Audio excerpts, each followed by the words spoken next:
ఈరోజు ప్రత్యేకంగా ఈ పిరమిడ్ ఫిలాసఫీ అంటే మూల సిద్ధాంతాలు, మూల జ్ఞాన ప్రకాశాలు గురించి మనం తెలుసుకుందాం. దీనిని పిరమిడ్ జ్ఞాన నవరత్నాలు అని మనం తెలుసుకోవాలి.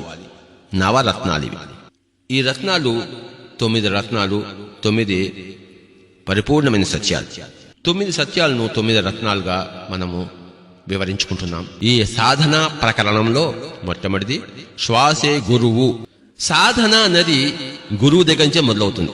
ఎక్కడ గురువు లేడో, చెప్పేవాడు లేడో, ఏం చేయాలో, ఎలా చేయాలో, ఎప్పుడు చేయాలో, ఎక్కడ చేయాలో, ఎలా చేయకూడదో, ఎప్పుడు చేయకూడదో, ఎక్కడ చేయకూడదో, మరి ఇవన్నీ చెప్పేవాడే గురువు. గురువు లేని విద్య గుడ్డి విద్య కదా. ఈ యొక్క ఆధ్యాత్మిక సాధనా ప్రకరణంలో ఎవరు గురువు, ఏమిటి గురువు అంటే తెలుసుకోండి. శ్వాసే గురువు. ఒక మనిషి ఇంకొక మనిషి దగ్గరికి వెళ్ళనే అక్కర్లేదు. ఆధ్యాత్మిక సాధనలో తనలోకి తను చేసే ప్రయాణం ఇది. బయట చేసే ప్రయాణం అయితే బయట వాళ్ళని అడుక్కోవాలి. లోపల చేసే ప్రయాణం కనుక లోపల ఉన్న వాడిని అడుక్కోవాలి. లోపల చేసే ప్రయాణానికి బయట వాళ్ళని ఎలా అడుగుతాం? బయట చేసే ప్రయాణానికి లోపల ఎక్కడ అడుగుతాము? 2 ప్రయాణాలు ఉన్నాయి. ప్రాపంచిక ప్రయాణము బయట వాళ్ళని అడగాలి, ఆధ్యాత్మిక ప్రయాణము మరి లోపల ఉన్న వాళ్ళని అడగాలి కదా. కనుక లోపల ఎవడున్నాడు?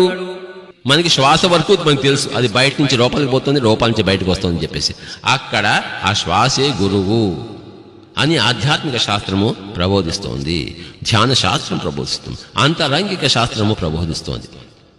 పిరమిడ్ స్పిరిచువల్ సొసైటీస్ వారి అత్యద్భుతమైన ప్రాథమికమైన ఈ ధ్యాన సూత్రము, ఆత్మ విజ్ఞాన సూత్రము ఏమిటయ్యా అంటే శ్వాసే గురువు.